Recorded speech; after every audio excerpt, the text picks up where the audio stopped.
La colonisation est-elle un crime? La réponse d'Édouard Philippe, ancien Premier ministre et candidat à l'élection présidentielle. La colonisation est-elle un crime? La colonisation est-elle un crime? Oui, dans notre histoire, la colonisation est-elle... On est français, on a une histoire, comment? Non, voilà, très bien.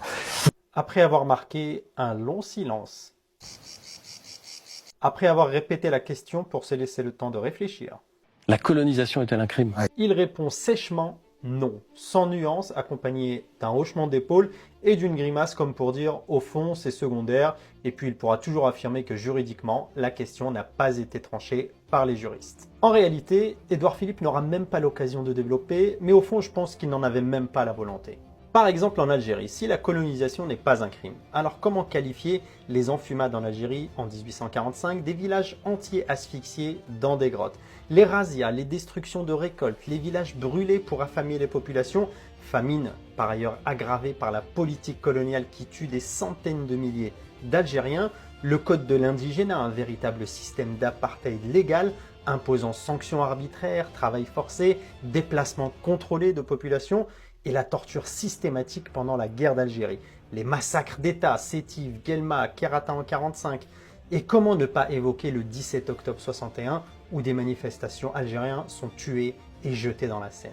Si tout cela ne constitue pas des crimes, alors qu'est-ce qu'un crime? Tous ces faits sont documentés, établis et reconnus par les historiens. On peut bien sûr discuter de la qualification juridique et de ce que pensent les juristes de la période coloniale, mais du point de vue de l'histoire, du point de vue des victimes et du point de vue de la réalité, les historiens ont déjà tranché. La colonisation, notamment en Algérie, a produit des crimes atroces. Et entendre un ancien Premier ministre et candidat à la présidence de la République refuser de le reconnaître, c'est honteux et indigne.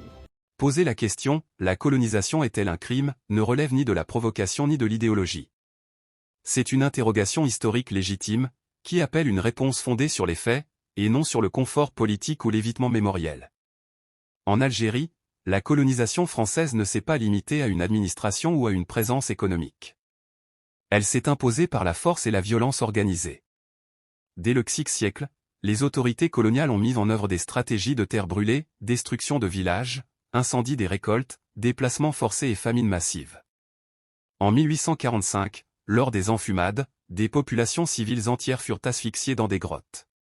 Ces faits sont attestés par des documents militaires français eux-mêmes. Le code de l'indigénat, instauré à la fin du VIe siècle, a institutionnalisé une discrimination légale. Il privait les Algériens de droits fondamentaux, autorisait les sanctions collectives, le travail forcé et le contrôle permanent des populations. Ce système n'était pas une dérive ponctuelle, mais le cœur même de l'ordre colonial.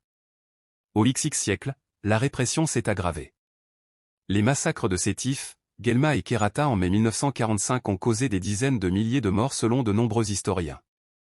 Pendant la guerre d'indépendance, la torture, les arrestations arbitraires et les disparitions forcées furent largement pratiquées, des méthodes reconnues plus tard par plusieurs responsables militaires français. Enfin, le 17 octobre 1961 à Paris, des manifestants algériens pacifiques furent violemment réprimés. Certains furent tués et jetés dans la Seine, un événement aujourd'hui reconnu par l'État français.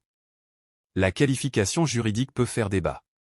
Mais du point de vue de l'histoire, des archives et des victimes, une réalité s'impose, la colonisation en Algérie a produit des crimes graves, systématiques et documentés. Les reconnaître n'est pas un acte de haine, mais un devoir de vérité.